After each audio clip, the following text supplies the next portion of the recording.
Hello friend, welcome back to another video. I hope you are fit and fine and you are practicing spoken English every single day. আশা করি তোমরা সবাই ভালো আছো এবং নিয়মিত spoken ইংলিশের ভিডিও প্র্যাকটিস করছো। তাহলে চলো আজকে নতুন আরেকটি টিউটোরিয়াল আমরা ভালোভাবে প্র্যাকটিস করার চেষ্টা করি।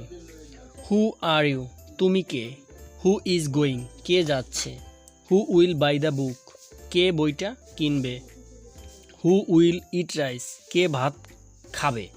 Who will cook? কে রান্না করবে? Who will come? কে আসবে? Who is there? ওখানে কে? হু উইল গো দেয়ার? ওখানে কে যাবে?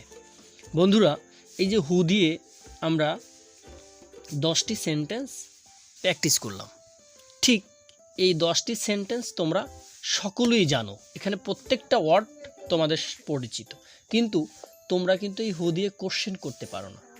এটি না পারার একটি কারণ, সেটি হচ্ছে তোমরা এই সেন্টেন্সগুলো প্রপার ওয়েতে মেক করতে পারো না। ইভেন তোমরা এই মেক করার পরে কথা বলো না, লজ্জা হোক, হেজিটেশন হোক, যাই হোক না কেন, এজন্য কিন্তু তোমরা প্রপারভাবে এই কথাগুলো হু থেকে বলতে পারো না।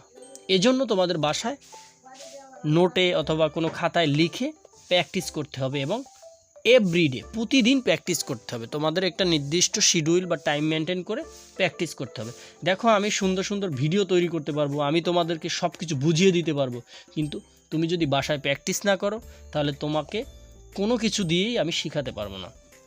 এই জন্য তোমার বাসায় সময় বের করতে হবে এবং প্রতিদিন সেই একই টাইমে তুমি বাসায় প্র্যাকটিস করবে এবং খাতায় লিখবে, বারবার পড়ার চেষ্টা করবে। তাহলেই দেখবে এই শব্দগুলো তোমার একেবারে ঠোঁটস্থ হয়ে যাবে এবং তুমি চাইলেই এর থেকে সেন্টেন্স মেক করতে পারবে।